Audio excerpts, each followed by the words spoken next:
This episode of New Politics was released on the 11th of October, 2025, and produced on the lands of the Wangal and Gadigal people.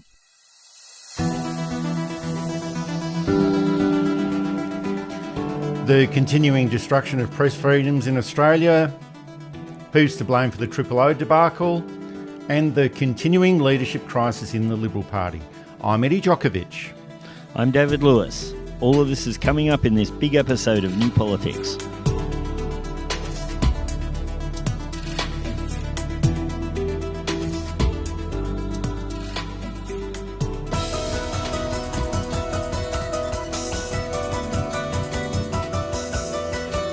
Today at the National Press Club, Professor Ben Saul and Chris Sidoti. Their speech will explore the implications of the Australian... The National Press Club in Canberra, which is the self-proclaimed home of free speech and fearless journalism that also claims to be a vigorous champion of media freedom and pledges to fiercely protect the freedom to do that work. And David, that's coming straight from their website. Well, they've just done the opposite of that and cancelled a journalist who was going to address the National Press Club to talk about the betrayal of Palestinian journalists. And that journalist is the Pulitzer Prize winner, Chris Hedges.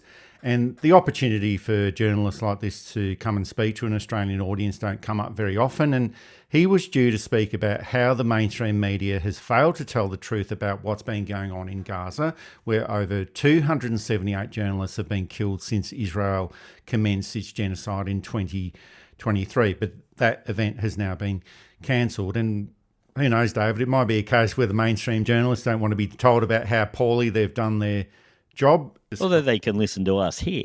Well, that's right, David. But the other issue is that Raytheon is the second largest military supporter in the world and one of the biggest exporters of military hardware to Israel. Thales International supplies electronic parts and surveillance technology for Israeli drones, and BAE Systems also provides technology that's used in combat aircraft, ammunitions, missile launching kits and armoured vehicles. And all of these companies are contributing to Israel's genocide in Gaza. And David, I didn't mention all of those companies for no reason at all.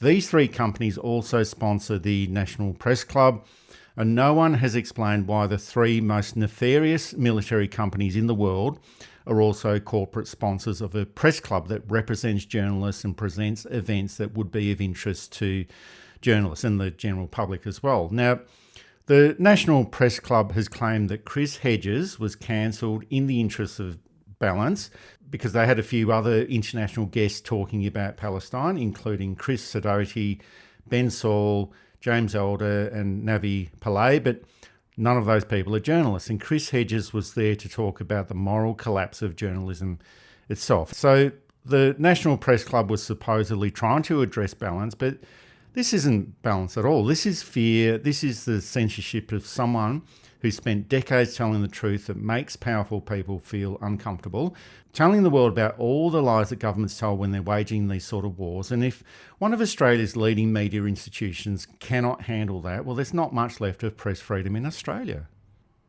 It was an awful thing. This is a journalist who is a rare breed in journalism. And his notion of the idea that journalism is a moral act as much as it is an informational act, or more so than it is an informational act, is really important. We need journalists to tell the truth. We need journalists to take it up to privilege and expose privilege. And if wealthy or if a powerful person does a good thing, great. Let's talk about that. If, however, they don't do a good thing, let's talk about that too. And this is true of governments and countries as well, and corporations. There's no way the Press Council should be sponsored by any public company, no matter how well-intentioned. I'd be maybe a bit less upset, but still upset if it was McDonald's, Kentucky Fried Chicken and Woolworths. Because at what point do we think that the money is worth more than journalistic integrity? And Raytheon is an evil company. It's a terrible company. All those kids who have been killed have mostly been killed through Raytheon products. Thales isn't any better. And they should be on the other end of press accountability, being held up to account. Why do they make this stuff? Why do they make it? Because there's money in it. Why is there money in it? These companies are terrible, awful companies. And our press should be staying right away from them. But then again, as I said, our press should be staying right away from all private companies. If it was, I'm trying to think of completely neutral examples here. If it was Aldi, Toyota, and HarperCollins Publishing, to pick three companies who, as far as I can tell, haven't done much terribly wrong. They've done wrong things, but they're not. Well, at least HarperCollins is related to the industry. Yeah. At least HarperCollins is related. I think it's owned by Murdoch. The point is that if there was a scandal, if there was a corporate malfeasance, and they decide, it's a sponsor, we better not report on them. And this is where it goes. And I'm thinking now of David Jones with their CEO. Should that have been news? Okay, yes. Had David Jones been a sponsor of the press gallery, would they have done it? Would they have risked the money? Would there have been negotiations?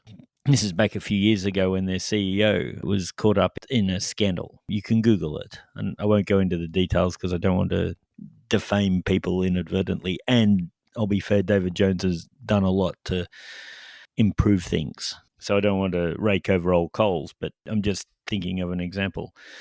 So, yeah, I am appalled and disgusted that, one, they get sponsorship, two, who they get sponsorship from, and three, that the sponsors clearly have this much clout. Chris Hedges might not be so well known in Australia, but he is one of the world's most experienced war correspondents, and he's been reporting for well over 30 years from Central America, from the Balkans, from the Middle East. And he's also the former New York Times bureau chief and part of its Pulitzer Prize-winning team from 2002. And just so you know who he is, here's a snippet of him talking about Gaza. 90% of Gaza is destroyed. 1.9 million Palestinians have been displaced. Officially, 50,000 are dead, but it's far larger than that, because anybody buried under the rubble is not counted as dead. I have Palestinian friends. They have families that were killed. They're not even counted on the list of the dead. I mean, the numbers are probably, I would guess, a couple 100,000 at least dead. Just on March 21st, they blew up the Turkish-donated cancer hospital in a controlled demolition. They blew up Isra University in a controlled demolition. There are no universities in Gaza. Every single one has been destroyed. There's nothing left in Gaza. I don't even know how one could even argue this. That's incontrovertible. I mean, I'm not making it up. And for 3 weeks, there's no food. Nothing. It's getting in. We're beginning to see mass starvation. It's a genocide. A genocide is about the extermination of not just a people, but their culture, their history, their habitat, everything. There's nothing there. I mean, even Trump admits there's nothing there. And he's built his career on this idea of the moral witness, and it's that belief that journalism isn't just a job. It's a moral act and speaking truth to power, and essentially it's the reporter's job to confront power and expose injustice, even if there is a personal risk, and that's our understanding of journalism as well. And he's also made that distinction between those journalists who risk their lives trying to report the truth that's going on, or those journalists who just playing the game of war, and those journalists who just rewrite press releases from government media advisors instead of confronting authority, and they just end up repeating that voice of the authority from where those media releases come from. And that's essentially what's happening in Australia, I think. A lot of the mainstream media just toes the line with government. They use sanitised language that's supported by the state. In this case, all of the claims that are made by the Israeli military, that's pretty much reported as fact, and anything else that comes from the Palestinian journalists is always questioned, it's ignored, and in many cases it's just killed off. And for someone like Chris Hedges, well, he was one of the first reporters to use that term genocide in the context of Gaza, and at the time he was ridiculed for that, and that's what he was going to talk about at the National Press Club, and he was going to talk about the betrayal of Palestinian journalists by their own profession of journalism. And he also suggested that the Western media interests are captured by power, profit, propaganda, and I guess the cancellation by the National Press Club has pretty much proved the point that he was trying to make as well. Yeah, you could almost see a comedy sketch being done on this. But unfortunately, the stakes are so high that we can't laugh at it. Australian journalists as a whole have a very low reputation in the public. This has not enhanced it at all. And again, there are notable and honourable exceptions. And you'd think that the members of the press club would want to hear the musings and the lessons of a man who we can trace back to beyond Orwell. Orwell said, if you're not holding it to account, you're just a stenographer, something along those lines. We can go back to Peter Finnerty in the late 1700s, who held Castlereagh to account. It cost him, he ended up in jail a couple of times, and a friend of mine, Andrew Shields, has just written a biography, which will be released a bit later in the year, which I was privileged to have a look at. But it's clear that whoever's running the press club isn't that interested in it being more than a cosy dinner club for elite journalists to slosh a bit of wine, pretend to listen to a speech, get some copy for the next day, and then go on and do other things. Well, you can get shit-faced in the bar as well at the National Press Club. That's right. Australian journalism is, on the whole, the worst in the world, in the democratic or the free world. Our best papers aren't that good. Our best television isn't that good. The few examples of excellence get overshadowed, and there are, let's be fair, but they get overshadowed by trite, vacuous nonsense. And I'm not talking the fashion pages and the dinner pages, although that's a part of it. I'm talking about trying to read serious analysis of news or trying to listen to an interview with a government minister, and there's an obsession with gotcha questions. There's an obsession with trying to show how much smarter the journalist is than the politician. Not a lot of obsession with policy and its impact and its negative impact and its positive impact. Oh, who's got time for policy these days? Yeah, that's right. And then complaining about it when it goes through unchallenged. The press club's got to really think hard about its future, to the point where I don't think I'll ever watch another one. I'm sure they will burst into tears and they're starting to write begging letters, but I'll deal with them when they come. Oh, well, quite a lot of the forums that the National Press Club puts on, they're actually high quality. That's the issue. It's not about the quality of guests or material that they put out. It's the quality of censorship and deciding to cancel this particular speaker. And the other issue is that the National Press Club, well, it's claimed to stand up for press freedom, but now it's standing in the way of that press freedom. And back in 2019, when there were all of those government-sponsored police raids on journalists, that was during the time of the Morrison government, the National Press Club at that time, they hosted the Press Freedom on the Line Forum, and that kick-started the whole Your Right to Know campaign. And the slogan of that campaign was, "What truth is being kept from you?" And 6 years later, by cancelling Chris Hedges, well, it's like they've answered their own question. Yeah. We know the answer.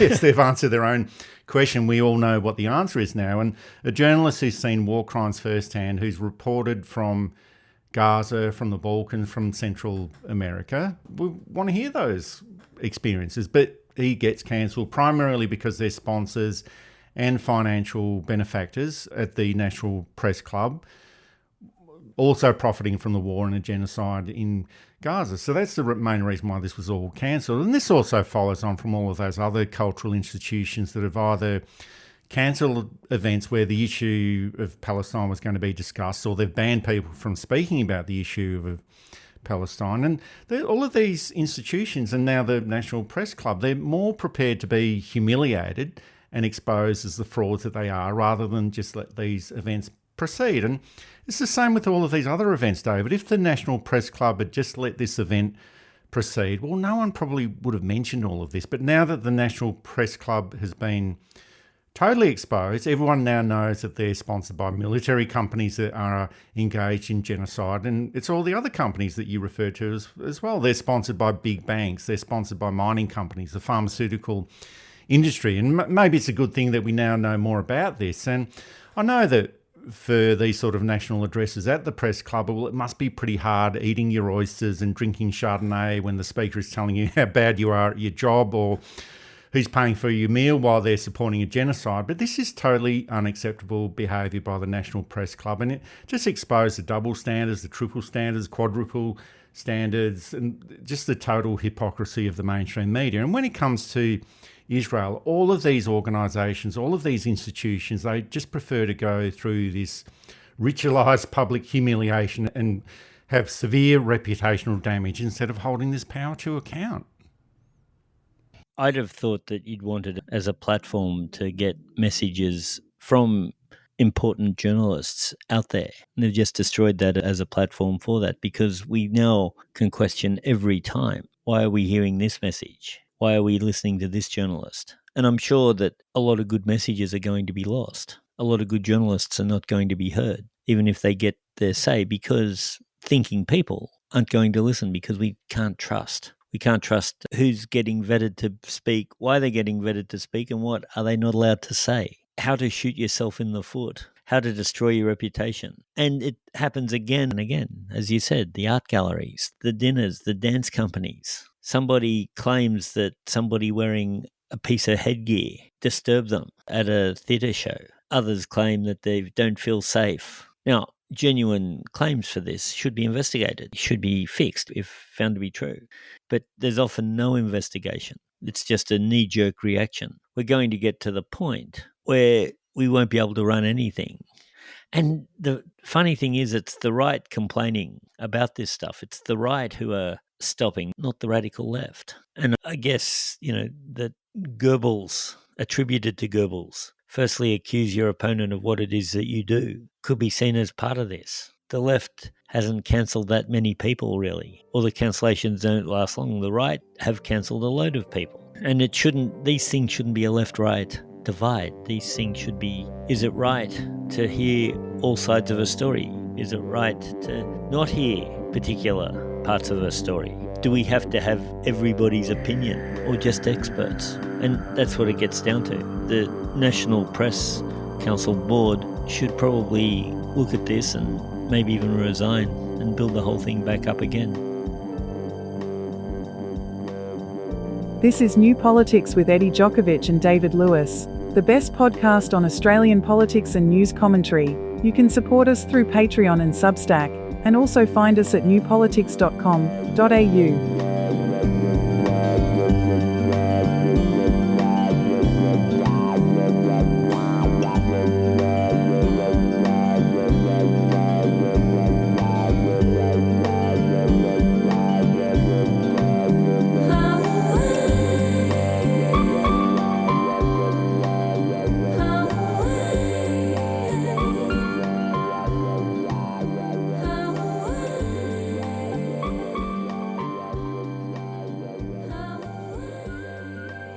Australia's Communications Minister will meet today with the country's three major mobile network companies following a series of outages, including failures of the emergency 000 call system.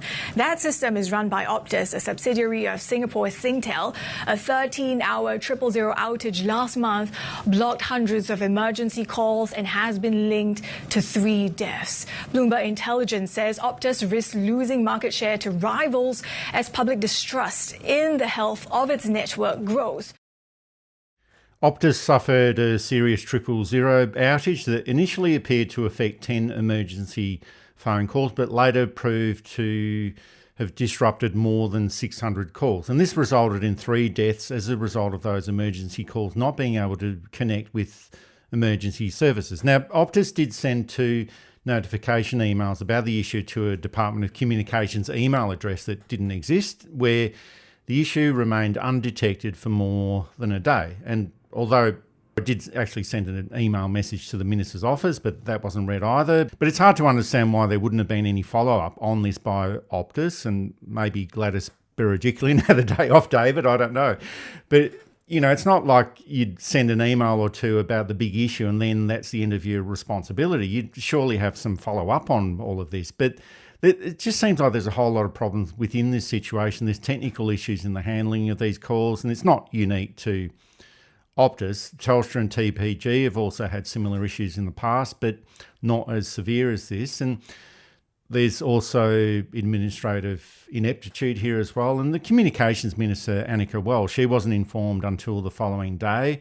And you'd expect that for this type of issue, which is a disaster, Optus would have triple-checked that the Minister knew and confirmed that she knew what was going on there. And the Liberal Party has been trying to lay all the blame for this at the feet of the Minister. And as poor as this Minister has been as far as the management of media reform and gambling reform is concerned, I think you can now add emergency management to that list.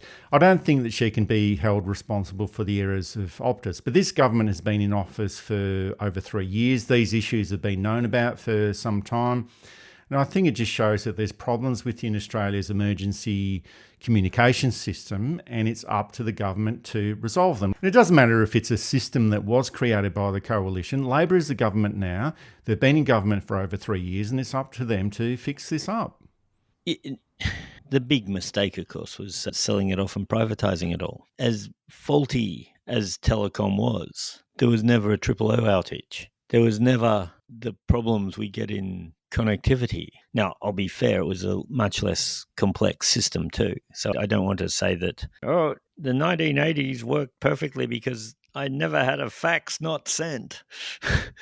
It's obviously more complex, but under a properly run nationalised system, I don't think we'd get these problems. And if we did get these problems, they'd actually be fixed a lot quicker because there's a lot more accountability. And this is what Optus has seemed to have missed. There's been calls for Optus to lose its telecom licence. I don't think it'll happen. Optus is very close friends with the government. The fact that it hired disgraced New South Wales Premier Gladys Berejiklian in a senior consultant's role and lost 20,000 subscribers the next day just must be a coincidence. Probably tells us how fit and proper Optus is. It's a Singaporean company. Now, there's nothing wrong with that, but should a foreign government or a foreign entity be allowed in our communications? I would argue probably not. Now, I'm also, to be fair, Singapore's probably not that interested in Australian communications in that way. They see it as a money-making thing. But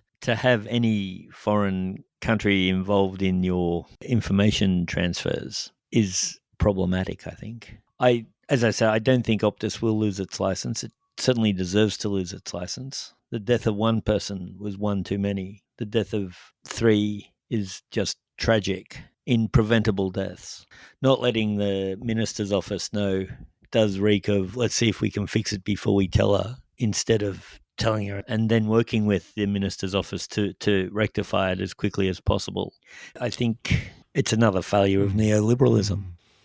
Oh, and there's also going to be a political dimension to this where during question time this week, almost every single question, I think on the Tuesday, every single question was asked of the Minister, Annika Wells, and each time, or with each question, there was a build-up of the rhetoric where ultimately the opposition accused the Minister of actually causing the deaths of 3 people, even though this was the failure of Optus, not of the Minister, and that's about as low as you can go within politics. But we have to remember that the Liberal Party did accuse Kevin Rudd of killing 3 people during the Pink Bat insulation scheme, so they will go anywhere, or they will go to any length to score a political point. But it's also, this is all about Susan Lee as well, who's looking to release the pressure from herself, and scoring a few blows against the government would probably help to relieve some of that pressure. The other point is that the government has had 2 weak ministers in communications over the past 3.5 years. They had Michelle Rowlands there for the last term. Now they've got Annika Wells, and it's almost like their job is to do nothing at all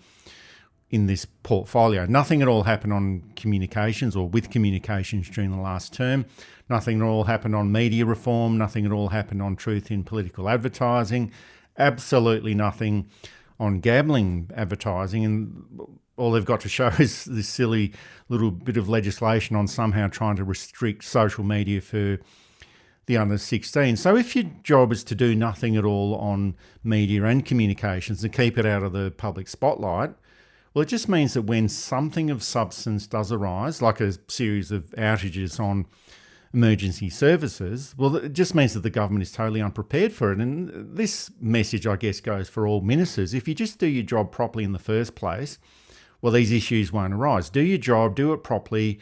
That ends up resulting in good politics. And so far, it hasn't resulted in good politics. No, it's funny how good policy, regardless of your ideological approach, and good policy can be shaped by ideology too. I'd have thought that part of a Labor ideology would be to ensure that everyone had access to the services that they need at the time that they need them, Triple O being a very important one.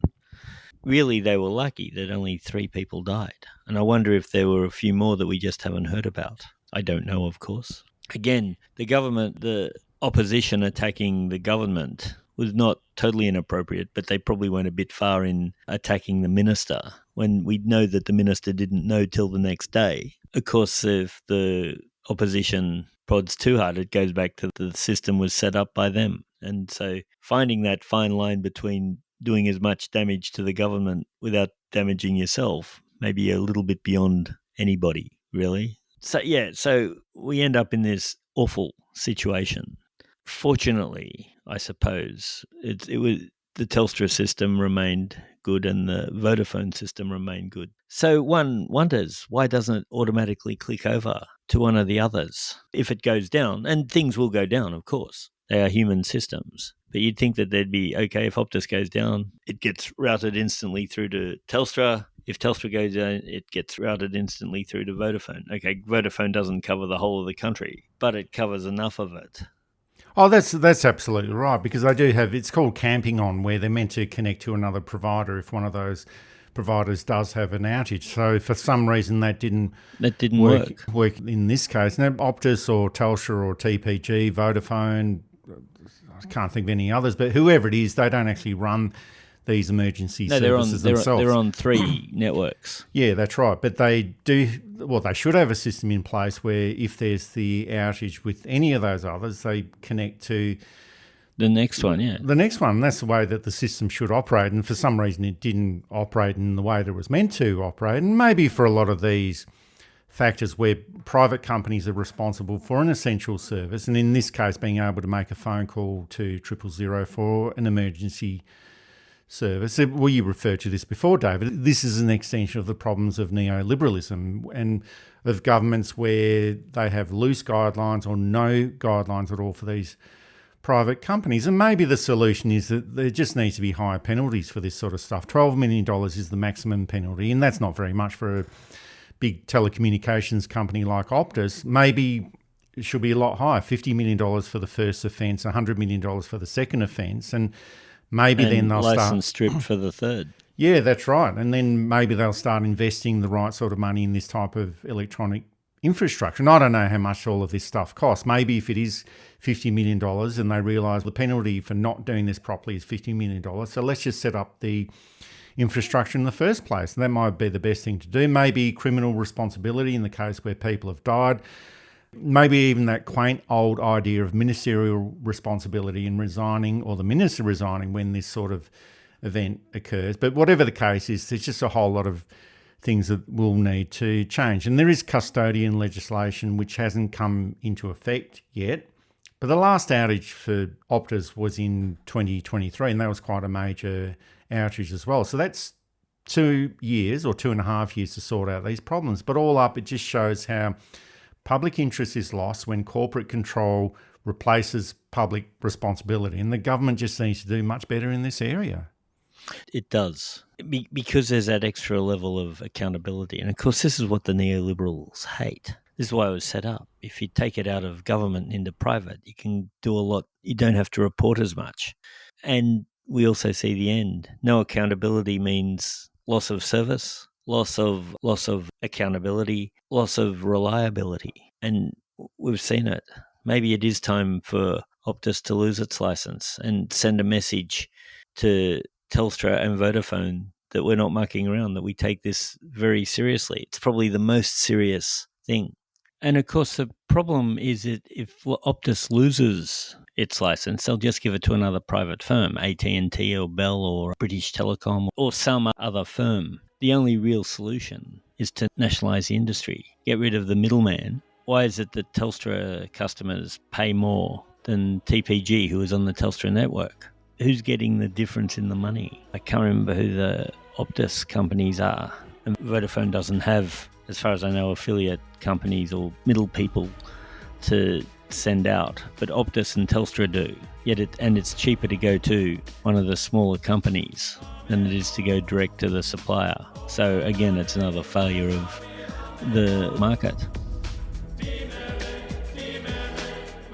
This is New Politics, available through Apple Podcasts, Spotify, Amazon Audible and YouTube, and also available to support at Patreon, Substack, and at our website, newpolitics.com.au.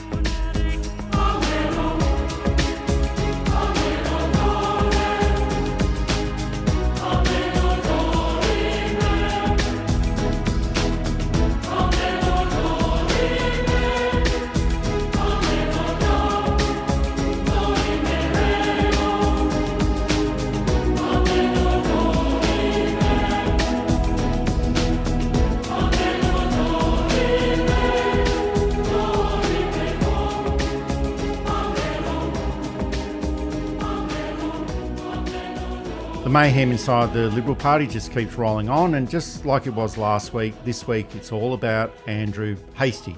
And because Parliament was sitting this week, he was reportedly gearing up to challenge Susan Lee for the leadership of the Liberal Party, and a leadership challenge can only happen if 2/3 of the Liberal Party room calls for a leadership spill, although even that bit's a little bit unclear because the rule seems to apply to a leader leading at an election, and Susan Lee wasn't the leader at the time of the last election and didn't end up becoming the Prime Minister. So it's unclear what the rules are for opposition leaders in the Liberal Party. Maybe they want to keep it sketchy and open like this. But before Andrew Hastie could even make his move during the week, a leaked document was released to the media claiming that he hadn't done his homework as Shadow Minister for Defence during the last election campaign. And according to Peter Dutton, Andrew Hastie was the main reason the Liberal Party lost the election in May just a few months ago, which is an odd thing to say because we didn't actually hear very much from Andrew Hastie during the election campaign. Maybe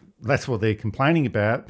But no one really knows where this leak came from. But Hastie's allies are convinced that it was someone from the Susan Lee camp. Well, where else would it have come from? Of course, it was going to come from Susan Lee. It was a political hit. It was time to damage Andrew Hastie before he could take on the leader. And the Liberal Party had its closed-door party room meeting this week, and might be time to bring out the popcorn again, David, and start sizzling it up because the Liberal Party is really tearing itself apart and doesn't know how to stop. And the leadership of Susan Lee is seriously under pressure. The factions within the Liberal Party are getting very, very restless, and they're not sure who they should be angry with. And those big cracks that cost them the election big time in May, well, those cracks are getting wider by the day, and I think that they're much bigger than even when we first talked about Andrew Hastie and the leadership issue last week.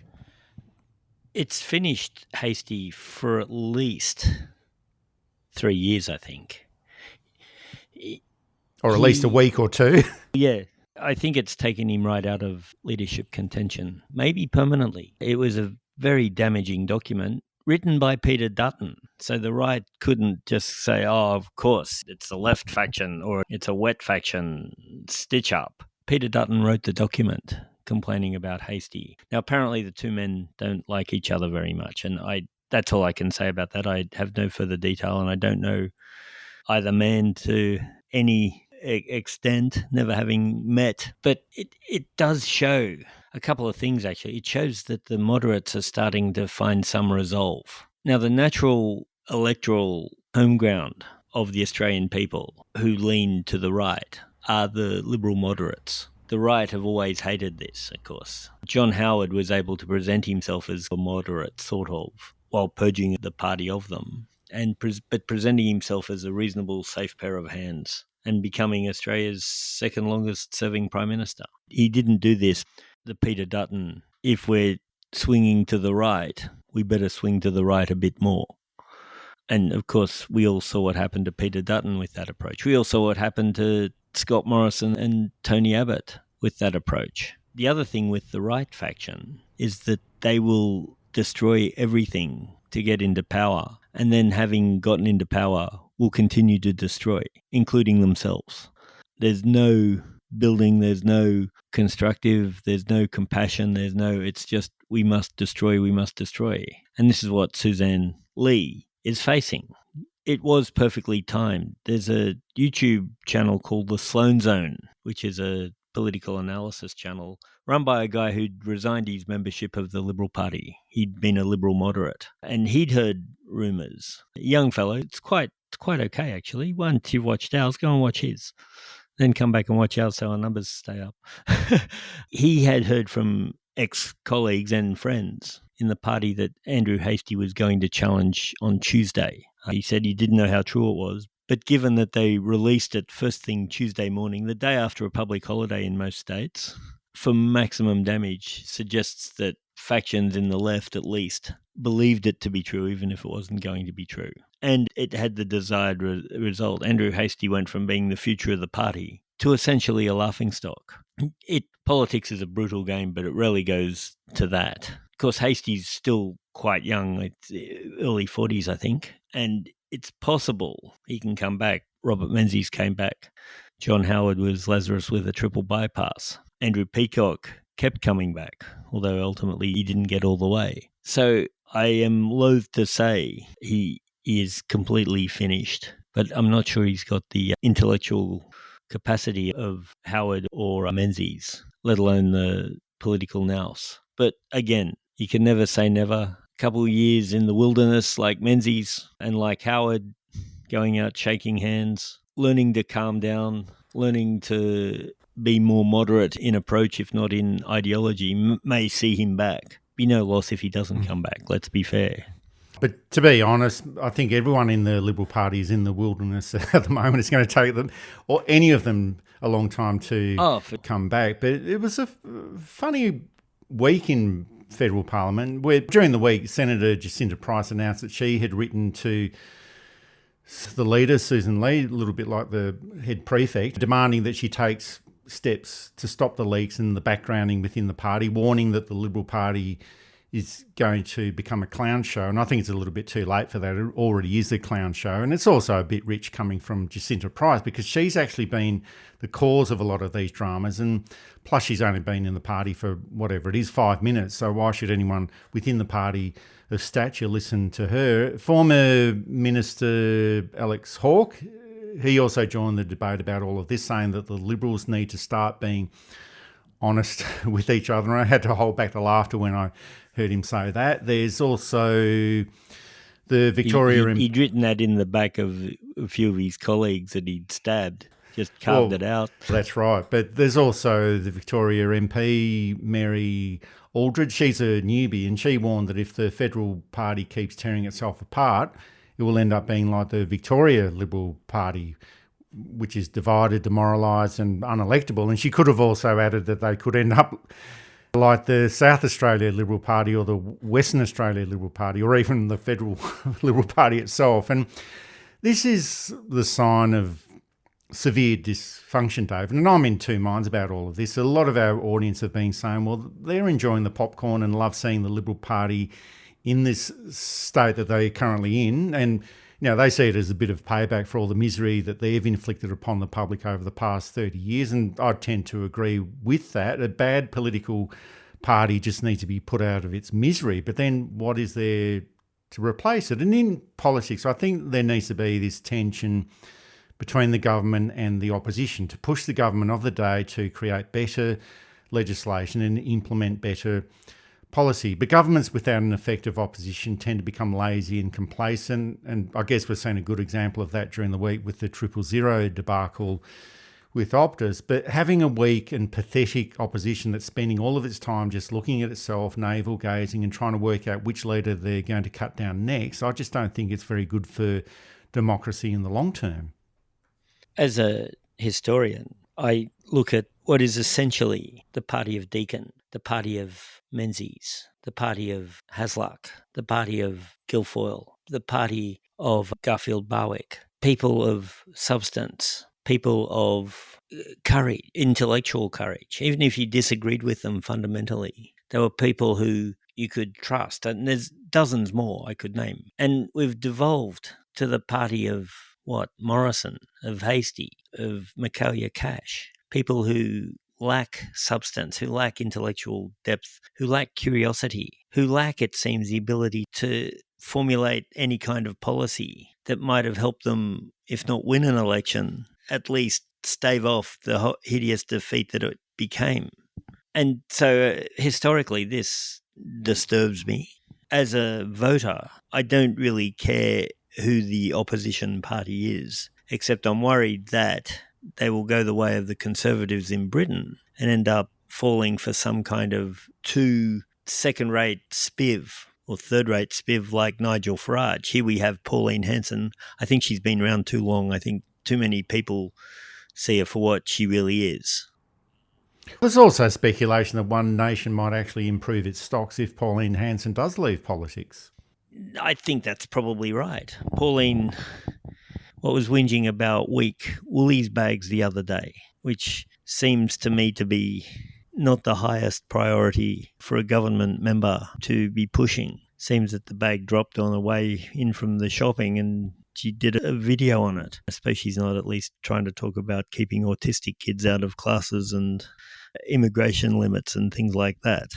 But it was just a bizarre thing, and shows that Pauline's never really had the depth to be able to sustain the career that she has. Jacinta Price, why they thought Jacinta Price would be a good idea. This is a woman who was calling to a voice to Parliament after she derailed the proposal that the Labor Party had got in and saying, mob needs a voice to Parliament. Well, you had the chance and you could have said, look, okay, let's get it in and then we can fix it once it's in. Again, there's no intellectual... And if she'd said, look, I've thought about it and I probably shouldn't have, that might have helped a bit. We're lacking an intellectual wing of the Liberal Party. Well, that is a big point, but it's also a case where these people are there. They're not going to go tomorrow or next week or even at the last election. So can they change their behaviour? The people that are in Parliament at the moment for the Liberal Party, can they change their behaviour? And based on previous performances, the answer is probably not. No, the right faction will continue to wreck and undermine whoever they can. Hastie's out, but there are plenty of others on the right who think that they represent mainstream Australia when the overwhelming evidence is that they don't.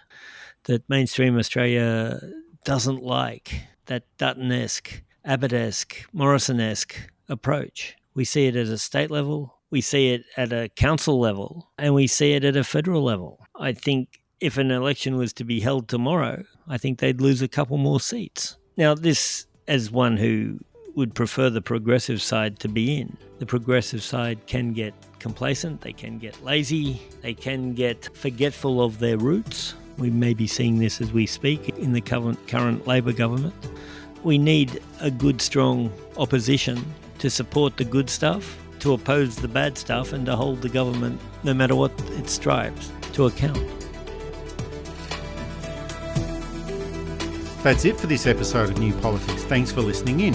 And if you'd like to support our style of journalism and commentary, please make a donation at our website at newpolitics.com.au. We don't beg, plead, beseech or gaslight you about journalism coming to an end. We just keep it very simple. If you like what we do, please send some support our way. It keeps our commitment to independent journalism ticking along. I'm Eddie Djokovic. Thanks for listening in, and it's goodbye to our listeners. I'm David Lewis. We'll see you next time.